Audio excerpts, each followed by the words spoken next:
I love working with athletes, and I've worked with athletes for a long time, but because I'm a researcher and I work as a biomechanist, I often think of things just a little bit differently.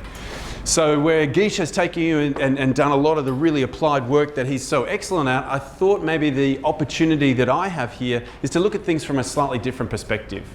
And that is, if I want to know how to optimize someone's ability to move, and particularly given my experience, I want to focus on the strength training, strength and conditioning aspects of helping a person move. I first of all have to figure out what I'm trying to achieve and then the best way that I can possibly achieve it. Let's back on. So, for example, an engineer will use nuts and bolts and metal and motors to build whatever they're trying to build. And if you know that you're trying to run incredibly quickly, you can't see it, incredibly quickly, you can design effectively a robot animal that will do it. You think about the leg lengths, the springs that are necessary, and everything that it needs to do to run well, and you can build that. Of course, we're trying to do something very similar with humans, aren't we? Except for the fact that we don't build them with nuts and bolts, we have to build a human. And instead of being able to use a soldering iron and a screw and a nut, we have to use exercise training. So a lot of the training exercises and drills that you do every day with your athletes, as well as a lot of the strength training and other conditioning aspects that either yourselves or someone else will do. And so in order to try and build, I guess, the optimum human, whether it's a human trying to do a triple jump or throw a hammer, of course, you first of all have to figure out what the optimum method of movement is. How do humans actually move when they're performing these tasks? I guess the second question is, what would that optimum human look like? If you're going to move this way to achieve that goal, what would your muscles be like? What would your tendons be like? What does your brain and nervous system have to do? It sounds really simple, but it's actually very complex, and unfortunately you'll figure out throughout this talk that I don't have all the answers because no one actually knows. Which is another little sort of thing I'll come across, is that when people tell you they know what they're doing and how to do something, they're probably lying because most people don't. But then the final and the ultimate goal for you is to figure out how we can actually build that body with training. And that's what I kind of want to hint at today by focusing on the biomechanics. So, you all know, and please remember I'm not saying anything otherwise, that if you want to create an athlete who can move rapidly or move economically, for those of you who are distance coaches, I never forget about the distance ones because I'm a sprinter and it used to be the way I used to be. If you're trying to make someone move economically, then clearly your training is the most important element. The drills you do and the training your athletes do is the most important element. But what I want to talk about is whether we can use additional training, what we might call the resistance training, or the plyometrics, explosive training, heavy training, to optimize the function in this person. So the first thing I want to ask is, how do we move? Well, you guys all know that we have these incredible motors. The motors are called muscles, and the muscles power human movement. Muscles are really exceptional. A muscle like this, so let's say I took your calf muscle, take one of your calf muscles, it weighs a bit less than 1 kilo. If I put it up on a hook and electrocuted that muscle, I know, don't do it at home. If I did that, literally it could hold 500 kilos. In fact, it could lift 500. If I just said, please hold it, just hold it where it is, it could lift nearly 1,000 kilograms. That's bigger than the hoists that you might see in an automotive garage, and it weighs less than 1 kilo. There is a big problem with muscles though. They're exceptionally slow. The actual little microscopic unit called the sarcomere that drives human muscle function moves so slowly that if your bicep was just a single sarcomere, it would take somewhere between 2 and 3 hours to flex your arm. Luckily, of course, we put lots and lots of sarcomeres in a row. And something that's worth remembering is that the longer your fibers are, the more of these little motor units you put in a row, the faster is your muscle. So your hamstrings are faster than your quads. They're not faster because their fiber type is sexily fast, like everyone likes to tell you. They're actually fast because the fibers are a lot longer, the muscles are a lot longer. So they're built for speed. But unfortunately, despite my best efforts over the last 20 years, we don't really know how to change the lengths of fibers. People think you do. You may have heard about it, but I promise you that's not the case. But that's another lecture. So we have to look elsewhere. We have to figure out, how can I get the muscle to move fast? A second way is that I can pass that muscle across a joint at some distance. And the bigger is the distance, a bit like holding a wrench further out, the more force or torque you can provide, right? So people who need to develop very big forces will have big joint moment arms, right? If, however, you want to move fast or through large ranges of motion, you do the opposite. You have a small moment arm. It's well known. I had some slides. I took them out just to speed this up. But the best sprinters have the smallest distances between the ankle joint and their Achilles tendon, and by the way, the longest feet.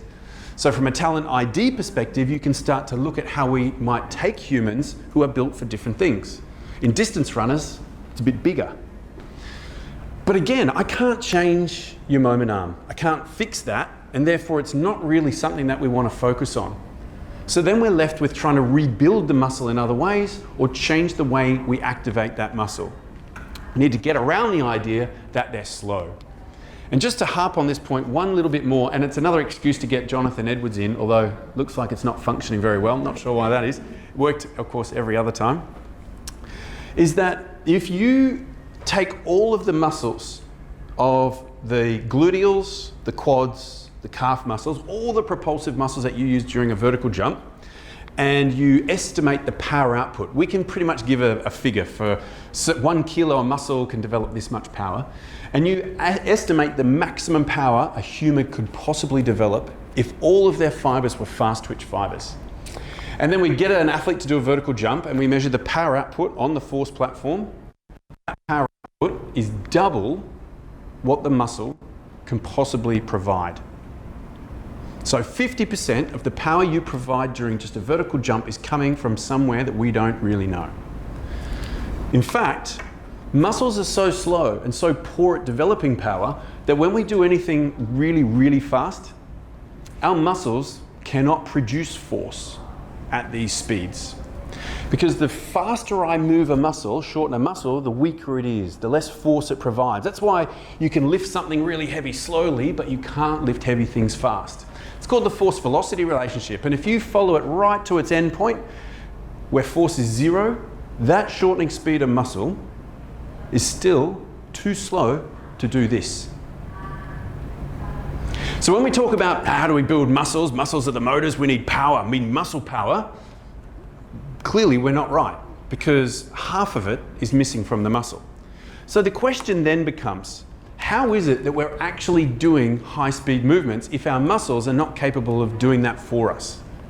And this comes back to our sort of Biomechanics 101 that my students absolutely love, because they all love mathematics and there's a little bit of maths in here for the fun of it. The first thing we can do is choose a very unique movement pattern. Now, in almost every single thing that you do in your daily life, from lifting an object to walking upstairs to standing out of a chair, we use a simultaneous joint extension. So basically, if I'm sitting here, both joints will move at the same time. This is what we do when we push something. So because biomechanists are inherently a little bit thick like me, we call this a push-like pattern, nothing sexy. And the good thing about push-like patterns, and for some of you this may be worth thought, is that if all of the joints are extending at the same time, all of the muscle forces add up, so the total muscle force, the total joint torques, is very high.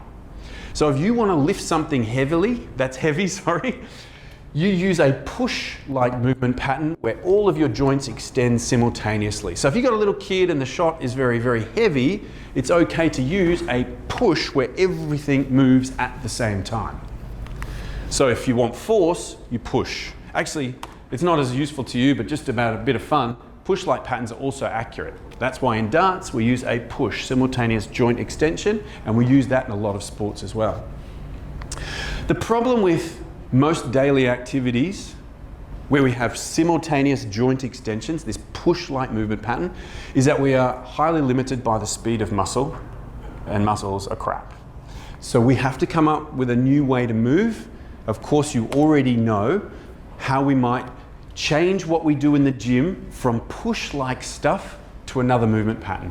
That movement pattern is called a throw-like pattern. And you all know what a throw does. I've put these here. I know it's a bit hard. I don't know if you've got the printouts. Did you manage to print some of these out? No. So I can send these PDFs to you so you don't have to copy down absolutely everything. But what you can see here is the start of a throw. And then what happens in the next bit is the feet and the body are moving forwards, which makes sense because you want to throw forwards, right? But the arm is not moving forwards. Might seem a little bit stupid, but if you want to throw forwards, the first thing you do is move backwards. So you move the ball backwards while you're moving forward. But the thing is that later on in the throw, once you stop moving forward, then the arm comes through. So there is a delay, a sequential pattern. So instead of simultaneous, we have sequential pattern. And anytime we throw, we have one part move, then the next part, and then the final part. So we have this distribution down the chain. So if you're a moving chain, a kinetic chain, this throw-like pattern has a sequence down the kinetic chain from what we call proximal, that's the stuff right near you, that's proximal to you, to the stuff that's at a distance to you, distal. So proximo, distal, timing. Okay, this is how you throw a fast punch, it's how you throw a fast ball, it's how you kick. This is an expert thrower, and what I'm trying to, yep, and I knew this would freeze because I even did it in training, in practice. Here we have motion analysis, just locking onto the hips, the shoulder, and then all the way down the kinetic chain to the ball. And what I wanted to show you, if the had to work properly, which it does in my lecture but not here, is get to a point where you end up with something like this. At the release of the ball, the velocities of all of my segments are quite low, yet my hand is high. So at the start of the throw, I apply a force against the ground applies an equal and opposite force back at me, so I move, right? But I'm moving slowly, about 1 meter per second.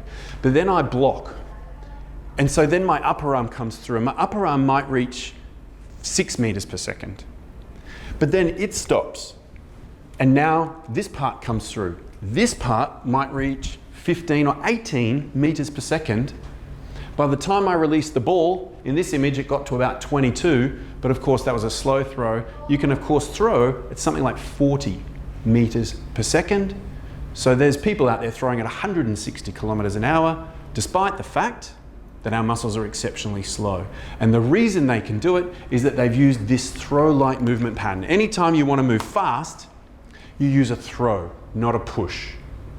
Okay? From a strength training perspective, you might want to think about whether the training exercises in the gym are throws or pushes. Not that everything has to be a throw just because you move like a throw, and that will be a theme of my presentation. It's not all as it seems, but it's at least worth thinking about the neural adaptations you're trying to get in the strength room.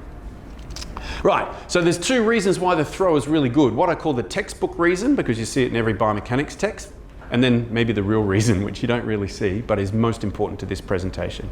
The first reason is pure physics. The laws of physics dictate that energy cannot be lost from a system, and therefore neither can a momentum. So both momentum and energy are conserved. These were absolutely and officially noted down by Noether in 1918, after Einstein's theories all came out. Of course, never won a Nobel Prize because she's female, but it completely rewrote our understanding of the conservation laws in physics. And if you take what she said, you'll realize that if I have, I'll have to throw it left-handed actually, if I have an object and then I induce a momentum or I give energy to my system, and then using internal energies I block the system, the energy can't just disappear. It has to go somewhere. Now the arm is free to move, and therefore the energy goes into my arm. Now remember, I'm big and heavy. Unfortunately a bit too big and heavy at the moment. I should have maybe come this morning and did some exercise. But if I transfer the same energy into something that's lighter, by pure physics it has to move faster. If I then transfer that to something lighter still, by pure physics it has to move faster still. So then I move slowly, but by the end of the chain, it moves rapidly. And so I can look a bit stupid, but show you exactly this. I'm going to try not to use any of the muscles in my arm to actually throw the ball. I'm just going to induce some momentum in my body, and then I'm going to stop my body. And you'll see what happens to the ball. So I'm going to put the ball up here so I don't hit myself in the head, induce momentum, and then relax my arm. The ball goes much faster, even though it fell at the back of my hand, than I ever move. In fact, if it had a stick in my hand, it would have gone even further. So the idea is all of this momentum becomes very, very fast when it moves into something light. That's cool, that's fun, but actually there is another reason. If you take people who are elite soccer players and you look at their kicking motion, they don't block all of their leg and body. A lot of us call it the follow through, right? And the follow through actually improves velocity. So it can't just be the case that we block stuff and it all travels down here and then we get really fast, although that is partly the case. It has to be something else. And that something else is probably the key to the first half of this presentation. And that is, I'm going to skip the maths, that's for the fun people, and I just put it in there for the fun of it. That is when we move one body part in one direction and then the other body part lags behind, we have an opportunity to store elastic energy in both the muscles and the connective tissues that are tendinous, like our tendons. And so, for example, here in the kick, you would draw your leg backwards, and then one body part starts moving forward before the other body part. So because there's a separation in timing, we now have extension at the knee. And if the muscle is active, that tendon stretches. It stores elastic energy in the little fibrils that are within the tendinous tissues in here, and they act like an elastic band, and we end up with a very, very high speed of motion. And this is really easy to show because if I get you to do 2 experiments, the first experiment is to hold your hand up. Can you click your fingers, by the way? You can click your fingers? Okay. So, do you know, by the way, the sound isn't from this bit. The sound is a percussion as you hit here. So the clicking of the finger is a drum, and the only way to get it to work is to hit there as hard as you possibly can. To hit there hard, we do that. All right? Now I want you to do something. Get ready to click your fingers. Take your thumb away. Now do it. You can't click your fingers, right? In other words, muscles are so slow that you can't click your fingers. So what do? Well, we put a latch or a catch mechanism here. We develop force of these muscles down here. Believe it or not, your muscles are down here. And then these big long finger tendons get stretched, store a huge amount of energy, and then when we let it go, we get a high-speed action that's much faster than muscle could ever deliver. And you could see this because here's a muscle. By the way, your sexy diamond-shaped calf muscles, you know, really fast fibered muscles. That's pretty poor. Whereas an elastic object, infinitely quick. In other words, if we can take the very slow work done by muscles and we then give it to something like this, we can then get it back out at the next step of the process much faster. Out of all the things we do in the human body, the one thing we haven't managed to do is get power out of nowhere, like I said we had to. Now, nowhere in the whole muscle contraction and force generation process, through the moment arms or anything else, the power you've got is the power you've got until you put it into something else. Put it into a battery, like a tendon, and then get it out later. And when you get it out later, you get it out at a much higher speed, but also even a much higher power. You can more than double the power output of a muscle in normal human movements by storing it first in an elastic tendon. And this is what throw-like patterns do. In fact, if you have just a squat jump, so imagine you standing here, so this is not a stretch, shorten cycle jump, just a pure squat jump, right? By the way, question, if I'm going to go from here to here in my jump, do I use a push pattern or a throw pattern? Hands up if you think push. Hands up if you think throw. Hands up if you've got 2 broken arms and couldn't put a hand up. No? Actually, this is exactly what my students say. And I remind you, the goal of a vertical jump is to jump high. To jump high, you need speed. Every time we need speed, which pattern do we want to use? Throw. Even a static jump is a throw. What happens is my hips move first, then my knee, and only right at the end do I get massive plantar flexion at the ankle. Of course, the ankle develops the highest power output of any of my joints. It's a small muscle. How does it do it? Well, several ways. One, it transfers the energy down the limb. In other words, the more I do here, the more I can get out of here. Strength and conditioning tip number 2, to get power out of a joint, you often need to improve other joints. But the second thing is that I'm able to pass all this energy through a very long Achilles tendon and, by the way, a plantar surface of my foot. And you can see this if we put motion analysis cameras around someone like you see on the video avatar stuff. By the way, that was developed by sports scientists, not by movies. If you put that around someone and then put an ultrasound imaging device where the muscles meet the tendon here, you can then actually figure out what the muscle and the tendon are doing separately from each other. And I've just drawn a picture here in the early part of the static jump, not counter movement. So we start here. Of course, the first is hip, then knee. So if you look at the total length of my whole muscle tendon unit, it's not really doing anything from here to here because my ankle is not really changing. So the whole length of the muscle tendon unit isn't really changing. But actually something is happening, because as my hip is pushing up, remember equal and opposite, something else is going down, my legs must be going down. They're not. Why not? Because my muscles are really active right now. So instead of me crumbling into the ground under the weight of my glutes, they actually stay where they are, the muscles activate, and as soon as the muscles activate and apply force, my tendons stretch.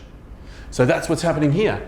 Even though the whole muscle tendon unit down at my ankle isn't changing early in the jump, my muscle is shortening. It's doing it pretty slowly. It's taking some time because muscles are pretty slow. My tendon is stretching, storing elastic energy. Now, the very final part of the jump, the highest speed phase of the jump itself, where if you're an S&C expert, you're thinking we need high speed movement training, the muscle is almost isometric.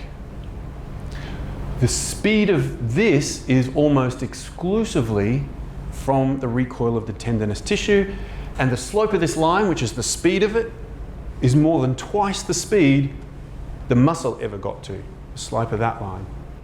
In other words, the muscle was able to do relatively slow work, but then when that work, that energy was released, it was released rapidly. And this allows us to jump really high. So even when there's no stretch shorten cycle, even if you're just in the gym doing a concentric bench press, elastic recoil is a key component. Now, if you can do that in just a pushing, looking like movement, imagine what happens when you're jumping, bounding, sprinting, and jogging, where we store and release elastic energy a lot. Here's some examples. So this is a javelin throw. So you can see the penultimate step. So she has a huge amount, hopefully, of horizontal momentum. She is a mass. She's moving at a high velocity. This is why the run-up in javelin is so important, and high jump, in javelin, high jump, and these things. You need the initial energy. She then slows this part of herself down, and of course, the energy then has to go somewhere else. At the same time, you'll see that because the hips rotate before the arm, she stores a huge amount of elastic energy through here. Have a look at the shoulder. That's elastic energy storage. Can't see so much here at the hand and fingers. Remember, the hand and fingers have got phenomenal tendons, so they're the best bit. And then at release, now you start to see less movement here, but almost all of the movement is the hand and arm from here to here. And by the way, I don't know if you can quite see it, look at the flexion on the finger now. So now we've got the fingers back here. So in the javelin, as this part comes forward, that then loads the hands and fingers. So now the hands and fingers with these big long tendons are now loaded and sprung, ready to go. And then of course, even though the body itself doesn't move. In fact, between the hand being here and being way over here, that recoil all happened. Have a look at the yellow person behind. She has basically stopped dead in the delivery stride, and her energy has all gone into her finger and then into the javelin. Now, don't worry about the angle of attack right now. It's a little bit out, okay? It's not perfect, but the actual delivery has all the hallmarks of an optimum throw-like pattern where the most distal segment has been really well stretched and is contributing a huge amount to the power of the javelin. And just to zoom in on a little bit more, you can hopefully see better that incredible stretch through here that she's been able to get. Some of you know Krauser, Gadina, these guys, they're good. Not just because they're strong. Have a look. Oh, it's really hard because I had to get these off videos, but hopefully you can see the hand, arm, and then whoop, down here. Incredible stretch. John Gadina, look at the fingers. The fingers are spreading and they're right back here. These guys were brilliant at storing the energy to give. So while the young little girl might have used a push-like pattern because the shot is really heavy, these guys and girls who are at the same level are throwing the shot. This is a foot. It looks like someone walking. It's not actually someone walking. It's someone storing energy in the foot. This guy can do it pretty well. I don't know if you can see. That's Usain Bolt's foot when he runs. So he's doing exactly the same when he runs. In other words, if I was to sort of take a strength and conditioning type of approach here, I'd start to think about the importance of the distal link in the chain. That if you haven't optimally trained it, then you're not making the most of the longest tendons in the human body. That means you're not appropriately taking muscle work, storing it in the fast bit for later, and getting it out appropriately. As a coach, obviously a lot of your drills and a lot of your technical training should be about this. But as an S&C, or if you're doing it yourself or talking to S&C, you should be thinking, how am I building the finger strength? How am I getting the flexibility? Am I optimally getting all this at the hand or the foot in whatever athletic event that I'm trying to improve? I was going to delete this slide. I think I've made my point. But this is the power output in the different parts of a system during maximal sprinting in highly trained sprinters. And I just love it because this is, again, more Australian research. We really do lead the world in a lot of the research in this area. Again, this is the Achilles tendon and the calf muscles during maximal sprinting. And of course, when you hit the ground, they all stretch, negative power. And when you propel yourself, they shorten, positive power, right? So this is power. But what's actually happening, if you look up here, here's that stretch shortening. But now this dotted line tells you what the muscle fibers were doing. Notice the muscle fibers are barely stretching at all. This is power, not distance, but the power is low. And actually, well before the whole muscle tendon unit, this is from here, it starts producing positive power and propulsion.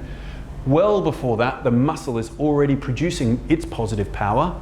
Not very much, by the way, because remember, muscles aren't that powerful, but it's producing it early. And that energy from the muscle is being loaded into the tendon. And here's what happens to the tendon.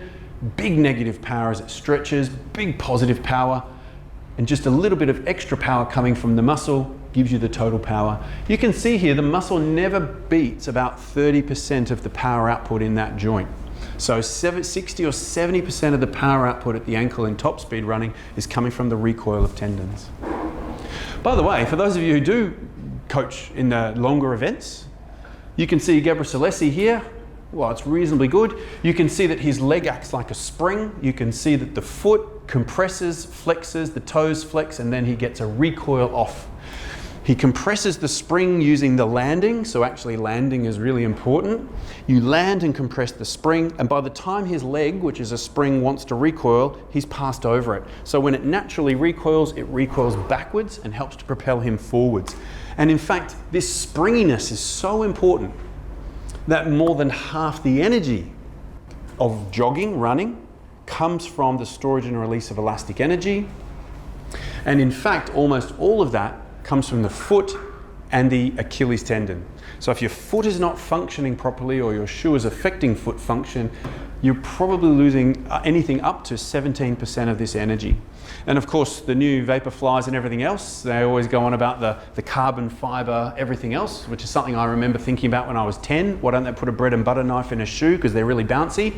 They finally have. I'm ahead of my time. That's the way their life works. But actually, the real reason they work is you'll see how thick the cushioning is. They've got a new type of material that stores and releases more than 80% of its energy. The average shoe is 60. Adidas have one that's just over 70. Nike got one that's well into the 80s. And then they can make it really, really thick. So of course, what they're able to do is store and release the energy in the shoe much, much better than a normal foot or shoe structure can. And this is the real reason why the Nike Vaporflies work really, really well, adding about 4% on average to your efficiency, about 1 or 2% to your performance. And of course, the smaller you are and the faster you run, the more is the benefit. So when we talk about, well, one day everyone will have the same shoe, it won't be a problem. But if your legs are shorter and if you're already able to run faster, you get an additional advantage. So the advantage is not equal, and that's probably where we have to have that debate. Anyway, that's a side project. We're here to talk about strength and conditioning and biomechanics. So I just want to remind you, optimizing the tendon or the whole series elastic element, that includes the connective tissues in the muscle as well, is really important even when you're jogging or running. Well, that's great. That looks cool. What tendon do you need? Can we even change the property of a tendon? I mean, I know I can get a muscle bigger, right? And if I practice moving fast, I can make a muscle faster. But am I born with tendons, or can I actually change my tendons? And if I can change them, what do I want? What is it about my tendon that I'm going to try and change? Well, remember the recoil force of these elastic tissues of the tendon is providing the force to accelerate you or the implement. So the first thing we need is a tendon that can actually develop a big force. And remember Isaac Newton's laws.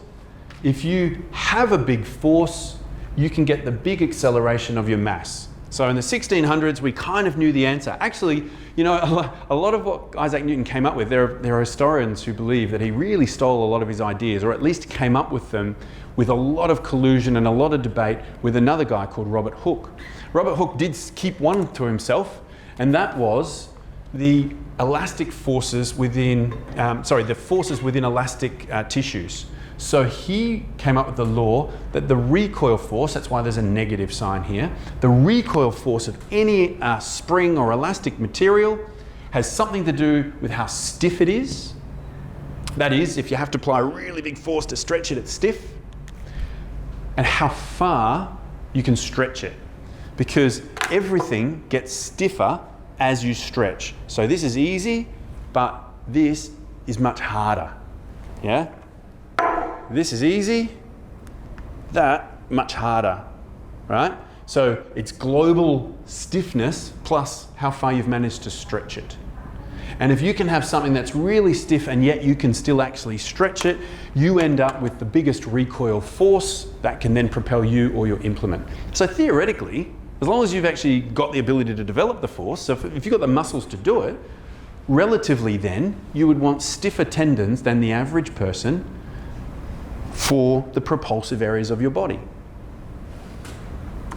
Is this actually true? And what about if I had someone like a distance runner? Well, what I like to do, I like to give this one to people. I've put these here in no particular order, I promise you, right? So remember, actually I want to show you one more thing. So I've just said stiffness matters because it gives you a bigger force. And the bigger your force is, the more you can accelerate a mass, the faster you can accelerate a mass. That doesn't just mean that if I store energy and let it go that it will accelerate faster. It also means that if I do something that's like an oscillation, like in jogging or cycling or something like this, the stiffer it is, the faster it will want to go. Now I've got two tendons here. One of these tendons, this one, is much more compliant. It's less stiff. See how much slower it is? It's natural frequency. So if I want to do the least work here, I keep it low, like pushing a swing. If you want to do the least push on the swing, you push it at the right time. And when the muscle wants to push at the right time, it works at a slow. If I try and move faster, it doesn't work. If I get a stiffer tendon and I try and optimize my muscle, it's much faster. And if I go as slow as the other one, it doesn't really work.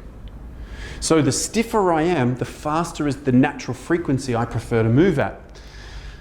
So if I need big forces, or if I need a fast frequency because I've got very little time, then I want a stiffer system, all right? Big force, less time, more stiffness. So what I've got up here is I've got top speed, 100-meter sprinting, and I'm talking about the calf and Achilles here that's doing all the power, and absolutely maximal counter movement jump, and Kipchoge, okay, pretty fast, jogging. All right? In your own mind, I want you to think, what are the peak forces and how much time on average do I have to apply forces in these sorts of movements? All right? Because obviously if you need a bigger force in a short time, we want a stiffer system. So if we want to know who needs to be stiffest or least stiff, that's a way of looking at it. So having a look at these.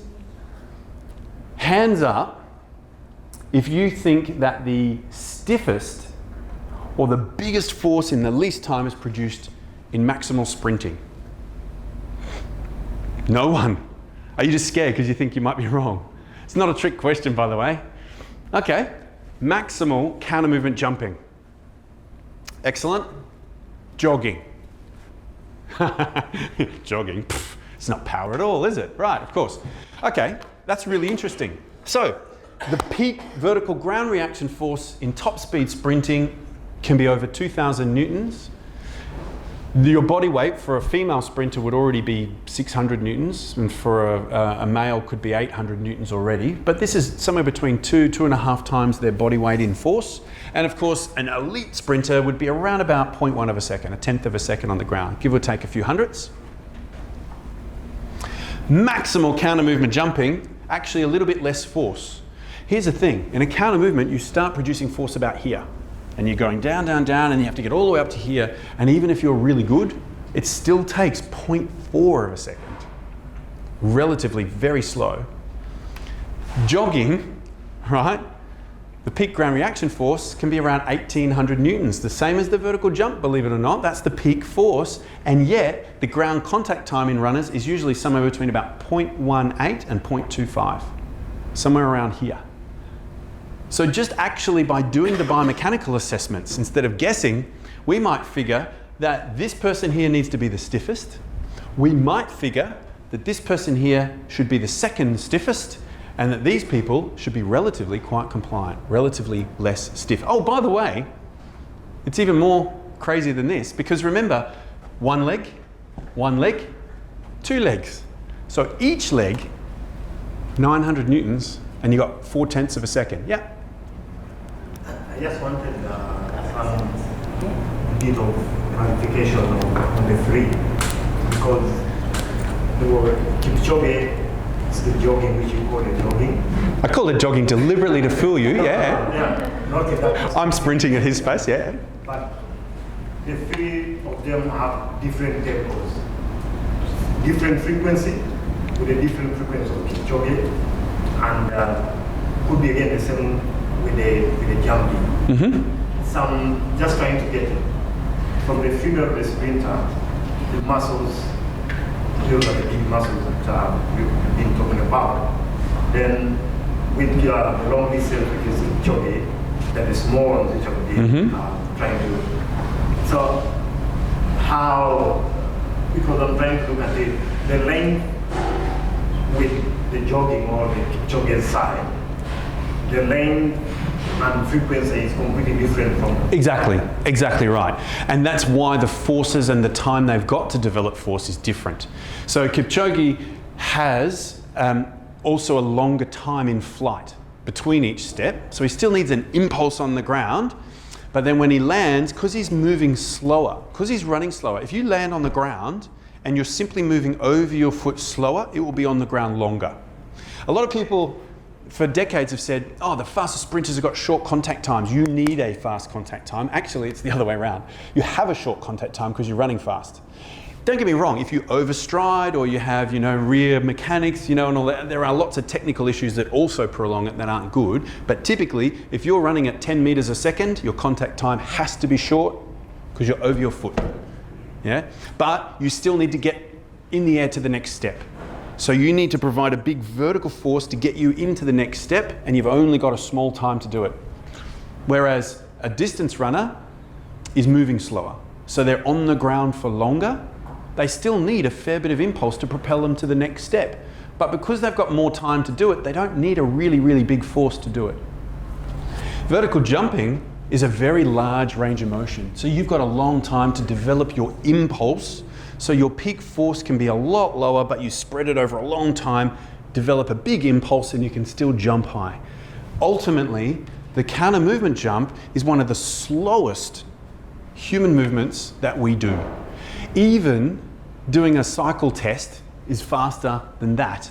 Because if you just go 60 revs per minute on a bike, which is pretty slow for a lot of us, you're still producing your propulsive phase for only about 0.3 of a second. So actually, counter movement jump is really slow. And you might want to think about that when we're using it as a test. Now, today's is not about testing of athletes, but there are a lot of issues around the counter movement jump to squat jump ratio when you're trying to assess stretch shortened cycle performance, because in fact, the best jumpers and sprinters literally should have nearly no ratio, because they should be so stiff that they can't do this very well, because both data from humans and modeling studies show that people who have more compliance in their tendon have a much better counter movement jump relative to their squat jump. So being less stiff is really good for that. So if you're really good at it, maybe you're not built for this. And if you're trying to build this, but you've got good this, you're in trouble. By the way, you can still jump high. I mean, a sprinter can just sit there and just go boom. No problem, they're still jumping high. I'm talking about the ability to use the counter movement jump relative to the squat jump for a sprinter probably shouldn't be very good. There was a girl we tested in Sweden not long ago, she was ranked 4th in the world at the time, and her ratio was 1.03. In other words, her counter movement jump was basically the same as her squat jump, and we were like, yes, beauty, we've got it. Anyway, I digress. So, we know that someone has to be stiffer. How do we make someone stiffer? Okay, well, what we can do to test stiffness of tendons, by the way, is again we use ultrasound. So here's an example with the knee, but very often we use the Achilles tendon. And the reason I use the knee is because you can see the big kneecap. So if you put ultrasound here, you see the big kneecap, and it's hard for you to see because the screen's not big and we don't have the printout. But when you get it, you'll see all of these lines, all these lines here are actually the patella tendon coming down here. So we can see that with ultrasound. And then if I hold you and I get you to do an isometric contraction, remember when the muscles activate, the tendons actually stretch. So isometric, meaning same length, is not same length because the muscle actually shortens a bit. And when it does, you can see the patella move. So the patella moves a long way. So we can actually record how much the tendon stretches. We can estimate using a whole bunch of funky biomechanics the force that caused it to stretch. And if the force is high and it doesn't stretch much, it's stiff, okay? So we can measure the stiffness of human tendons in vivo in athletes. Many years ago, a guy in Germany, Diamantis Arampatsis, produced these data. Now remember our theory. I'll throw out the vertical jumper because that's not a track and field event, right? I said sprinters should be stiffer. Are they? Well, they got very well-trained sprinters and they said, as you apply more force with your muscle, how much does the tendon stretch? If it's stiffer, it shouldn't stretch as much. And look, as force goes up, it stretches less for the sprinter than it does for everyone else. So the sprinter is stiff. By the way, I also said you need to be strong enough to stretch them if they're stiff. But look, they are. They're a lot stronger and they can actually stretch it the same as everyone else because they're stronger even though they're stiffer. I also said, actually, endurance athletes should be quite stiff. Are they? Well, in this graph, the answer would be no. If you compare the endurance to the sort of non-trained individuals, they fall on the same line. So as you're applying a force, they stretch about the same. At least up to this level where they measured it. Maybe up here it just changes a little bit. But actually, that's not the best way to compare them because you can have very economical distance runners and you can have low economy runners. And so when you break it up, what you see if tendon stiffness is here, that the highest tendon stiffness occurs in the best economy. And as you go to the moderate economy and low economy runners, you can see that on average, the tendon stiffness can be 30% less in the Achilles tendon. Is this like a repeatable finding? Yes, it is. We never published these because I took it while I worked for UK Athletics. But here are some data in 18 British athletes collected more than 10 years ago now because I'm getting very old. This is the amount of oxygen they use. So the more oxygen, the worse they were in economy, lowest tendon stiffnesses. Less oxygen use, so better economy, highest stiffnesses. And by the way, those people also have the strongest muscles. These people also have the weakest muscles. And there is an interaction between them that's more complicated than we can talk about here. But ultimately, the most economical distance runners seem to always be stiffest Achilles tendons and the force to develop against it. And lots of other studies have been done. Lots of other studies, including the same German group who just did isometric training and nothing else and found that running economy improved by 4% and it was highly correlated with the changes in the tendon stiffness over time. Canadian group done the same thing. Change in stiffness over time versus the change in economy over time, again, highly related. So, you know, correlation, causation, but when you just keep seeing the same data, you start to wonder if this is probably about reasonable. Okay, great. So sprinters and somewhat your distance runners need to have stiff tendons. Yeah, maybe probably find your long jumpers and triple jumpers and stuff very much so. And I'm really focusing on the Achilles tendon here, by the way. So how do we do it? Well, in the papers that I'll send you, I just put this slide like this. This is just the names and authors of two very good review papers on the topic of how training influences tendon stiffness, and I put them here because these groups are groups that I actually trust, so you can read them if you want to. But I'll just show you one lot of data that was a pooling of lots and lots of studies done on the patella tendon at the knee and the Achilles tendon at the ankle. And what you see here is over a period of training, if nothing happens, the dot would be here. Of course, if you train with heavy strength training, your strength goes up. So these are all the changes in strength. But so does the stiffness of the patella tendon and the Achilles tendon. So if you do even several weeks of heavy strength training, the tendons become much stiffer. And heavy strength training seems to be the #1 way to increase tendon stiffness. Take home message. If you think about specificity of training for high speed movement, you would always think you should move fast. But if you think about how a human moves, in fact, all animals on Earth move, these relationships are seen across animal species, you start to realize that there are certain adaptations that we would like, but maybe moving with heavy loads, and therefore slow, might actually be the best way to get that adaptation. So you don't just throw everything out because it doesn't look right. There might be real benefits to speed by moving heavy. I guess the next question for the distance people is, well, that's great, but then does that mean that things like strength training would improve running economy? Because if they improve tendon stiffness, they should. And I've already said there's one study that clearly related the two together. But well before that, there were already these studies. This is from a French research group showing that training that really revolved around leg press, half squat, calf raise, but done heavy. You're looking at 3 sets to 5 sets of 3 to 5 reps. So we're not talking about fatiguing, hypertrophy, bodybuilding training. We're talking about a few reps in a few sets at almost maximal loads, which a lot of you probably use anyway, caused an increase in the running velocity at VO2 max. In other words, they were faster when they were running at a certain amount of oxygen. They used less energy to run. And by the way, they could bound higher in a hopping test. In another study in Norway, for example, this one simply used like half squats, literally half squats, again, really heavy, sets of 4. So you're starting to see a theme here, in athletes at least, that the group that did the heavyweight training obviously got stronger, their rate of force development went up, but the energy cost of running came down. So they used less energy to run. Oh, and the time that they could run at their maximal aerobic speed increased nearly 20%. So they obviously felt better as well as being more economical. So these are repeatable findings. I'm just showing you 2 papers, but there are many more than these papers. Yeah?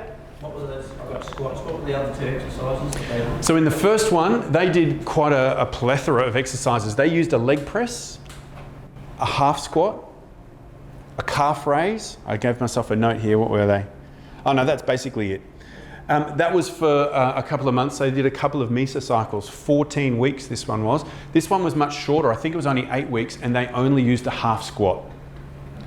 And still got really, because obviously their theory was when you're landing on the ground, you're in this position. So if we can get a lot stronger in this position, maybe something will benefit from that. So that's great. One of the things that those review papers showed, though, was that heavy strength training is much better than plyometrics for stiffening the tendons. And you know, we always think of plyometrics making us elastic. So if plyometrics training is not as effective at training the tendon, what is it doing, and could this improve performance? Well, I'm not even going to bother showing you the effects of plyometric training on speed, power, and jumping, because I think you're all pretty clear that it works, right? But I thought it might be interesting to at least look at what happens to the system when we train it with plyos, and then whether it might improve things like distance running performance, for example.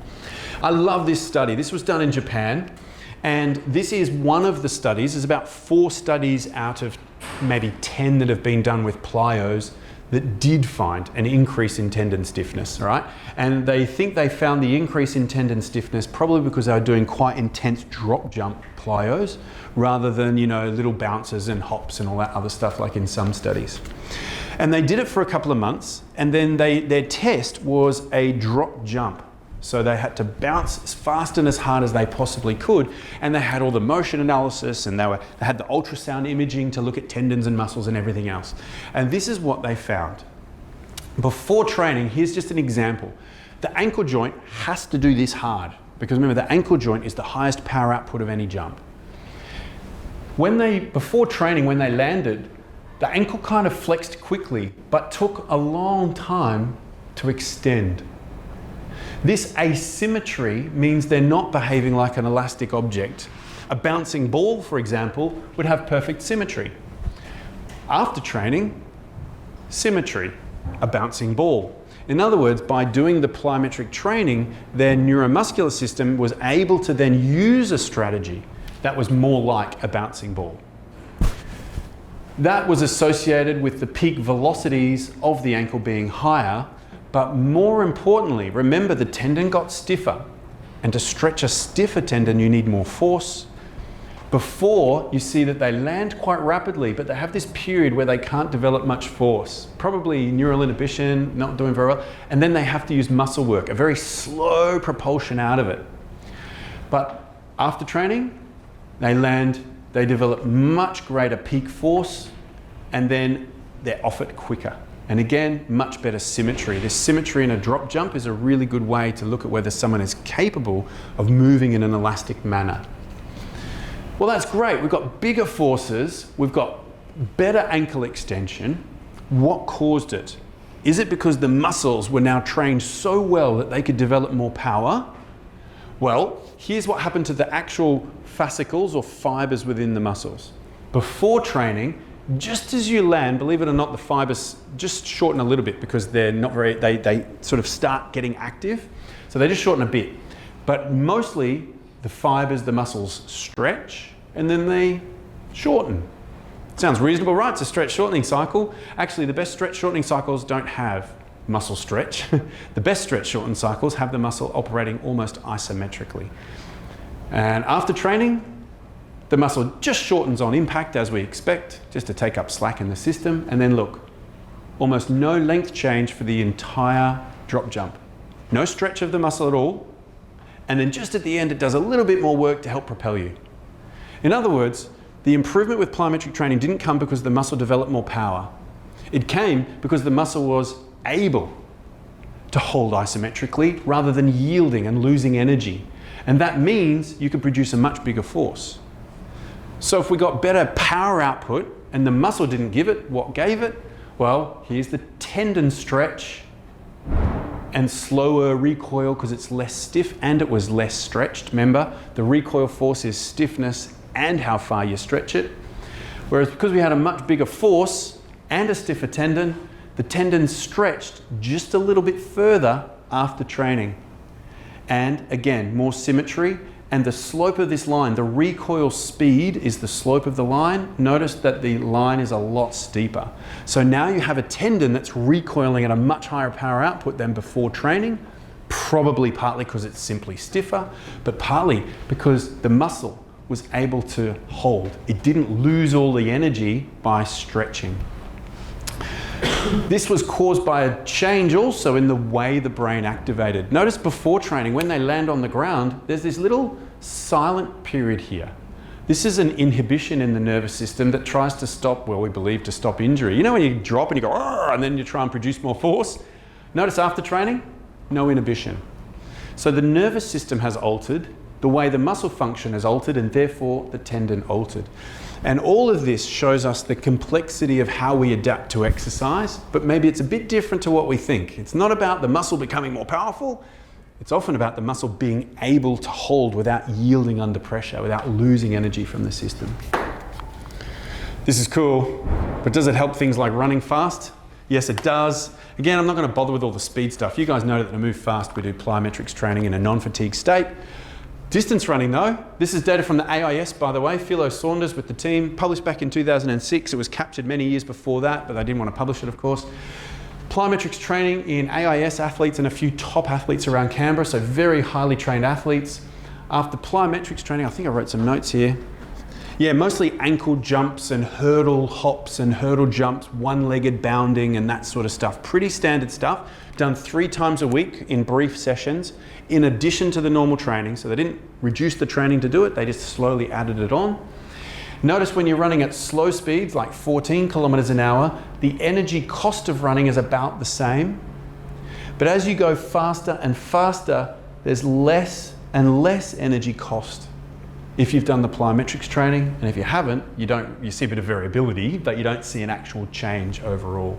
So the plyometrics training does, when added to highly trained runners, does seem to improve economy of running, and there's other papers showing improvements in 5,000 meter distance time trials and all these other things as well. It's a repeatable finding that plyometrics training done in a non-fatigue state, added to a program of distance running, can actually help running economy and performance.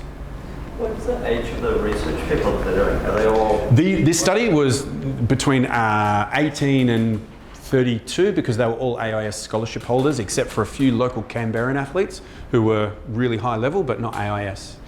Yeah, so they're all... Development level and their skill ability too. No. Oh, sorry, the AIS? No, so this would have included, they don't actually name them, but I know that this included some world medalists. Well, when I say world medalists, you know, they had been world junior medalists and were representing Australia international. So, like, years of experience in running. Yeah. So yeah, they obviously didn't do all the biomechanics and stuff, which is what I would have loved to have seen. I want to know why they ran faster. Did they change the way they moved, or is it just that their systems were slightly different? But either way, it seems to be a repeatable finding. So I guess at the end of part 2, maybe now's a really good time just to take a quick break. We're an hour into it. Your brains are probably getting a little bit tired. But while we have a 5-minute break just to recharge, has anyone got any questions about how we generate forces and powers, or what we do and all the things we don't know about how to optimize the system or measure the system? Has anyone got any questions? Yeah. Yeah, just on sort of what we just discussed, and you sort of briefly touched on the end there with the neural inhibition. So would you say then for athletes, a good way to train that tendon is heavy load, but then combining with a bit of plyometric to train like the neural inhibition to have the tendon recoil better? As a first approximation, that would be perfect. Yeah.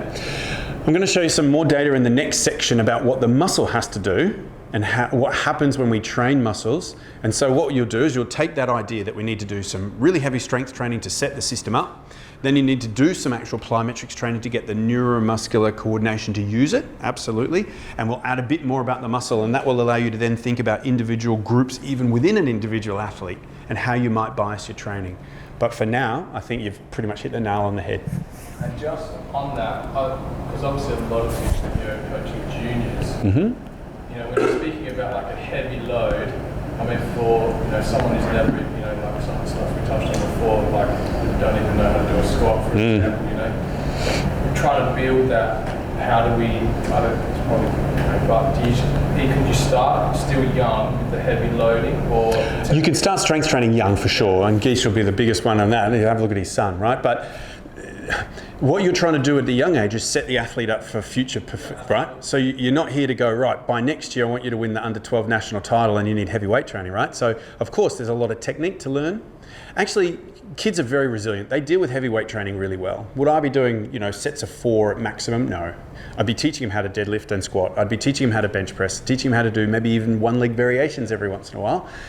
But the good thing about kids is that they're highly elastic, and in fact they seem to be much better at plyometric stuff than us. So the standard idea in adult athletes is that you get them to do some strength training and stretching training to get them used to loading, and then you bring in the plyometrics. With kids, it's usually the opposite. You can start with skipping, take the rope down and get them to do a few minutes of skipping. They can do some hurdle stuff. And the good thing about a lot of those sort of things is you can incorporate fun and challenge. And of course, that's as important as actually learning the skill, is to enjoy the training. Because you can then have, you know, landing over this hurdle, sideways over that, up onto the foam thing, down on that. Once they get good at it, you can have games and competitions and this sort of thing. Meanwhile, they're doing plyometrics training and it works really, really well. Yeah, so yeah, in answer to your question, I probably wouldn't be doing really, really heavy loads with young kids. Do you think though, even like as a junior, like doing this plyometrics and then introducing them like with some into like the beginning weight training would be a heavy enough load to induce some of that stiffness? Yes. So one study that I haven't put up here that we published quite a few years ago now, we took kids, this is back when I lived in the United, well actually I left my PhD student in the UK when I moved to Perth, and she finished the study. And what we did with those kids is we got them in for a science day at the university, and we did a whole bunch of Achilles tendon stiffness testing. And what we did then was give them calf raises on a leg press, because that's not, you know, complex multi-joint balance stuff. That's just sit there and do this.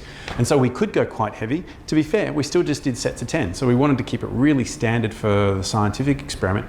And over 10 weeks, twice a week of calf strength training, they improved tendon stiffness by 35%. And this is interesting because kids don't really gain muscle mass that well. And so one hypothesis is you wouldn't gain tendon either, but their cross-sectional area improved, and we think that cross-sectional area is more important for injury prevention than it is for any other functional status, because it spreads the load out, basically. Yes. And so the stiffness seemed to have a lot to do with that. It also had a lot to do with the maturing of the tendon, so the tendon seemed to become more mature more rapidly with the loading. And so, yeah, tendons can adapt in kids. Movement patterns can definitely adapt in kids. I would definitely be doing fun plyometric-based stuff. And if you wanted to do heavy-ish stuff, keep it to really simple movements like a calf raise. But for the rest of it, I think you've got a few years of developing technique and enjoyment and range of motion before anything else. Yeah, but someone else might have a different opinion. Please feel free to disagree with me. Well, no, that's like at the school I'm at, we do nothing more than body weights. Mm-hmm. Like I've got a 17-year-old son that runs nationals and so forth. And it's in the same program, and he's done zero weights other than body weights. Mm-hmm. Our sprinters, we would do some weights. Mm-hmm. Yeah, I mean, I started at 13 but for fun, but believe it or not, I was a shot putter when I was a kid. And I obviously had to start doing weights because everyone else was benching 100 kilos and had beards when I was competing at 16, and I clearly didn't, you know. But to be honest, yeah, even doing the calisthenic bodyweight stuff, the other thing we've got to remember about children is previous injury is the best predictor of future injury. And you all know that we all hear about kids and, you know, and sitting too long and playing on their games. It means they're not swinging off stuff. They're not frog leaping. They're not push-upping.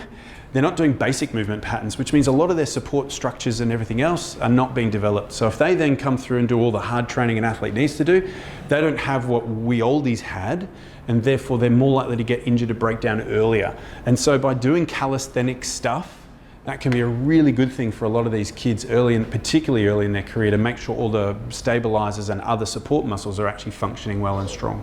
Yeah. Can you define the age group of kid, please? Yeah, good idea. So I mean, ultimately, kids from the age of 4 and 5 can start doing some sort of resistive type exercises because it's actually really safe as long as they know what they're doing and their technique is good. I'm talking about once you're getting kids into early high school and they're 13s and 14s and they start to really want to do well, and they start, if it's probably still too early based on the research and based on my opinion as an athlete who burnt out, but I would still get them to do many sports. But often by 13, 14, they do narrow and start to want to be really good at a sport. And if track and field is it, and they feel awesome because they're doing gym as well, which a lot of kids don't do, and everything else, that's absolutely fine. So when I'm talking about 13s, 14s, 15s, definitely the plyos and the proper weight training could be introduced by that age. If they're calisthenics, that's still good, because what you're doing is you're learning movement patterns, especially if you can add into the calisthenics things like the one-legged stuff to help pelvic stability and knee stability and all that, as well as doing the standard calisthenics. Yeah. So the argument we have is around growth plates. No, that's the biggest fallacy in strength training folklore. There was potentially in the 1970s, there was a single doctor who reported a growth plate breakage in a kid who was doing heavy weight training. It's never been seen again. All the research shows that the bones develop very strong, the joints develop stronger, that kids do weight training with lower injury risk than us. And I have to admit that to get those numbers, I go to the people who are far more expert than me, who do research and do a lot of training in children and do all that. And I probably can't stress enough how stress. I mean, talk to Greg Huff about it, right? Don't do strength training in kids, and he literally will hit the roof. Yeah, it's a really unfortunate story that has no basis in reality. But that doesn't mean you train them really. I mean, for a start, they're playing Aussie rules. They're going to break a leg much more in Aussie rules, and that risks growth plates far more than weight training does, and yet you don't mind them playing Aussie rules. So you choose. It's like saying I'm scared of sharks, but I drive to the beach. I'll have a think about which one's likely to kill you the most. But that doesn't mean I'm saying that because I believe weight training is safe and effective in kids. I think it should always be well instructed, it should always be supervised, it should be very progressive, and by progressive I'm talking about over years, not just over weeks, and that sort of thing. It's really, really important at that age. I think I just on that as well, I think training age is a big one. Yeah. How long they've been training. Yeah. It doesn't matter whether they're 13 or 15, but if a 15-year-old's been training for 6 months, Yeah. or 13-year-old's Yeah. been training for 2 years. And you get the 18-year-old and all of a sudden you want to train them properly, but they don't have 3 years in the gym doing the basic stuff, then that's very different kettle of fish. Yeah. Sorry, was there a question at the back before? Same one. All right.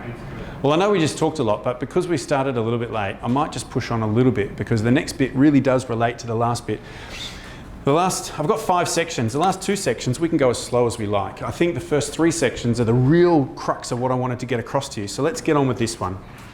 I've just been going on and on and on, as I do, about the importance of elastic energy storage and reuse, recoil, and that particularly the tendons are critical in moving with speed and also economy or efficiency. But of course, the muscles are ultimately the drivers of human movement. Now, they might have a lower peak power output than the whole system does, and they certainly move at shortening speeds that are much slower than the whole system, but it doesn't mean they're not crucial, and it doesn't mean that optimizing the muscle isn't important. For example, let's see if this one works. So this is a new tendon today, so I haven't checked whether it's actually going to work. So if I have a muscle and my muscle is going to do work on this system, but it's putting the work through an elastic tendon, and here's my limb that I'm trying to move. Now, if my muscle develops force quite slowly, you can see that the work of my muscle is about the same as the work done on the limb. Now, if I do the same thing, but I can develop force faster, notice that the ultimate velocity here is greater. And the reason is because it takes time for energy to get from A to B, and therefore, as I'm accelerating at one end, it's storing energy until the energy rises sufficiently here to accelerate the object.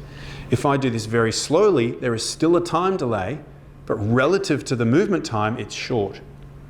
Even if I have the same time delay, if I do that, because the time of which I'm producing force is shorter, you end up seeing visually the delay. In other words, the faster the muscle can develop a force, the more opportunity it has, or the more ability it has to stretch the series elastic elements. Now, a lot of that is actually mathematical. It's very hard to prove in humans. But the question then becomes, how do I get more force, but more importantly, more rapid force from a muscle? Well, many years ago, it was shown that if you ask someone to do a knee extension when it holds them isometrically and you record how much force they can produce over time, it might look like this. And then if you do heavy weight training on your knee extensors, your nervous system activates faster, you see more of that EMG, that muscle activity, and the force not only peaks higher, so you're stronger after weight training, but if you move back in time, you can see that the force is almost always higher. So even less than 0.2 of a second after the onset of force, after heavy weight training, you could have produced more force. Now, remember, in a vertical jump, you might be producing force for 400 milliseconds. So heavy weight training theoretically can, in the right person, affect vertical jump height. And if you come back to the time of sprinting, which is one of the quickest ones, the contact time, now you can see that there's only a small effect of heavy weight training. In fact, if you look at, say, the first 0.2 of a second, there is a strong correlation between and someone's rate of force development measured earlier at 200 milliseconds, 0.2 of a second. In other words, if you simply do something to get stronger, whatever that means, it usually means you can develop forces faster. And that makes some sense because if I can activate the muscle at the same rate, but I'm stronger, my force rate is higher. But the thing about heavy weight training is it also improves our ability to activate the muscle. And therefore, very often, although not always, after heavy weight training, you get this improvement in the early rapid force production capacity.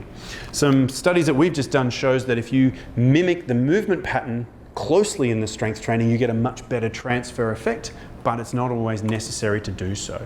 And in fact, in some studies in strength training, even doing traditional heavy weight training, some studies even show in the very earliest phases, you can sometimes still see these improvements in rate of force development. So, something to do with really heavy weight training is helping us. Probably, of course, just being stronger shifts the curve up. But of course, you also learn to activate the muscle. But there is a slightly better way to improve your rate of force development than just heavy weight training. And that is to try to develop force fast. Turns out you learn a lot of things in life. One of them is to develop rapid forces. So here is a brief voluntary contraction. Actually, it was in the dorsiflexor, the tibialis anterior muscle. And what they did is they trained them for 12 weeks doing rapid, brief, loaded contractions. 30% of maximum force, basically practicing explosive weight training, but just of this muscle here. And then they measured the rate of force, and you can see after training, the force is faster. Don't worry about the peak force, but the rate is slower here than it is here. And why?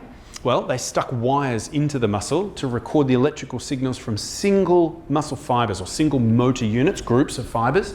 And the asterisks here highlight a single muscle motor unit that they can pick out of all the stuff. And so this is the same motor unit firing at the onset of a quick contraction. Notice there's two in a hurry, and then there's a little bit more delay. After training, if you try and do something similar, you can see that motor units start firing much closer together. These types of experiments, this was done published in 1998, it was done in the mid-90s, and now we have really cool techniques where you don't have to stick wires into muscles, and we see exactly the same thing, that if you practice developing fast forces, you learn to activate your motor units at incredibly high firing rates, particularly at the start of the contraction. And in fact, where in a maximal contraction, you might normally get about 40 or 50 pulses a second in a muscle, you can train the early bit to be 200 pulses per second. So practicing high speed movement is really effective for improving the rate of force development of muscle. So if you are doing heavy weight training, there may still be a benefit to at least trying to move the weight as fast as you possibly can. There are other ways to make the muscle faster. You've heard of fiber type. I always poo-poo fiber type because it's actually nowhere near as important or as significant as people say. But actually it does have a meaningful influence. Yeah? It's not the reason your hamstrings are much faster than your quads. Even your calf muscles, which have got a lot of fast twitch, are really slow, right? So it's not that. But it is true that muscles that have, actually don't worry about the left-hand side, it's just the same data but flipped. If you have a muscle that has lots more fast twitch fibers, it has a faster rate of force development. If you have muscles with fewer fast twitch fibers, they have slower rates of force development. If you do sprint training in a non-fatigue state, you can get some of these fast twitch fibers to shift from slower twitch up towards faster twitch. You can shift your motor unit type, but only by a little bit. Most of it is genetically predetermined. High-speed stuff like plyometrics training can sometimes also get some of these fast twitch fibers and get more of them. So non-fatigued, very high-speed training can slightly shift your fiber type. What about strength training? Well, it doesn't really shift your fiber type. In fact, if you do really fatiguing stuff, it can shift it slower. But what strength training seems to be able to do, particularly if you don't let yourself get too fatigued, is it can prioritatively increase the size of your fast twitch fibers. So particularly if you don't mind having some muscle mass, like the butt of a sprinter, or if you're a thrower, you don't really mind having extra muscle mass, you can do very heavy weight training and the size of your fast twitch fibers increases much more rapidly in the first few months than would your slow twitch. So if you're doing relatively non-fatiguing heavy weight training, you can prioritize hypertrophy of the fast twitch. And just a correlation that hasn't really, no, I don't think anyone's even tried to retest it, but it's only a little bit of data, but the people who shifted it more, got biggest fast twitch fibers, took less time to develop a force. People who didn't really get so much took more time to develop a force. So there seems to be some relationship. So plyometrics and pure speed training is really important because even though genetics is your primary determinant of fiber type, you can shift it just a little bit. Strength training tends not to unless you fatigue a lot, then if anything it makes you slower. But what it can do is hypertrophy particularly the fast twitch motor units, and therefore relatively you have more fast relative to your mass. But here's something else that I think will be really interesting to you, and it comes back to a point you made before. This is a study where people have done plyometrics training and then taken a muscle biopsy, taken out the single fibers and tested how much force or how fast they can shorten when they're under different loads. And it's a little bit hard, so I'm going to have to just point a few things out. Basically what they wanted to know is how fast you could, it would shorten under greater and greater loads. The dotted line is before plyometrics training. And at 0 load, so the absolute best shortening speed was here. After training, it's up.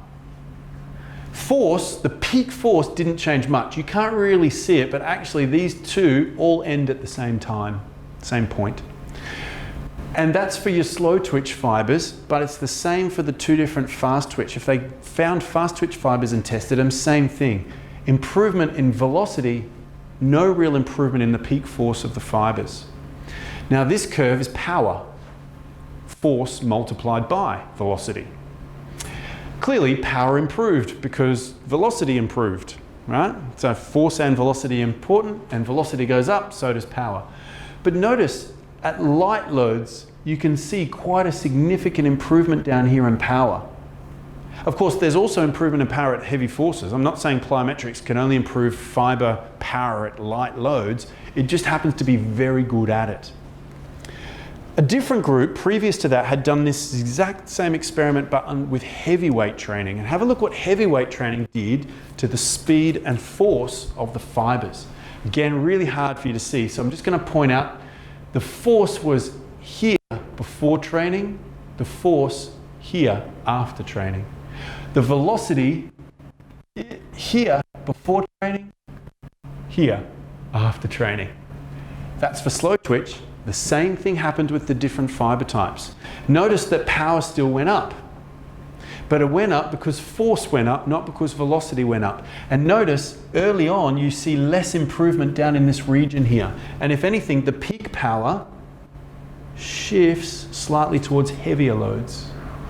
So if you have a muscle or muscle group, or if your sport requires you to produce big power outputs under heavy load and therefore slower velocity conditions, you can see that at the fiber level, there can be a benefit to the heavier, slower stuff. If you've got to perform at very high velocities under lighter loads, you can see that the fast stuff like your plyometrics can actually change your fibers. So even if you don't get hypertrophy and even if you don't get a shift, lots of things are happening in the fibers to affect their function. And this allows you to target muscle groups. Seems pretty simple, right? So if in sprinting we do this, maybe a little bit more weight training, but you're still moving really fast.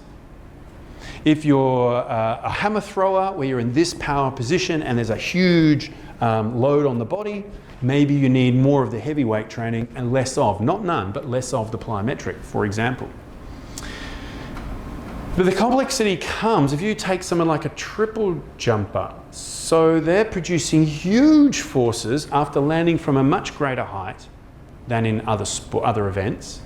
And they're then having to produce massive forces but at high speeds. But remember, under these conditions, the muscles themselves are basically isometric.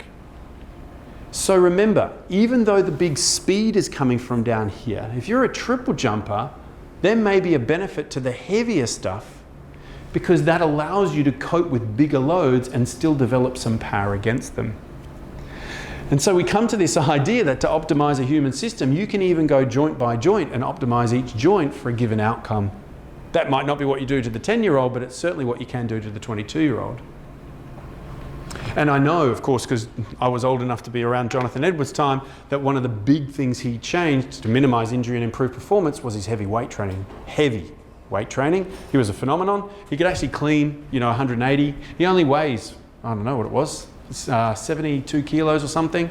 And he was cleaning 180. For a triple jumper, I think that's pretty impressive. He used to have a really heavy squat. Didn't mind doing 200 kilo squats or half squats at 200 kilos. Again, trying to improve this, and we can talk about that a bit later on.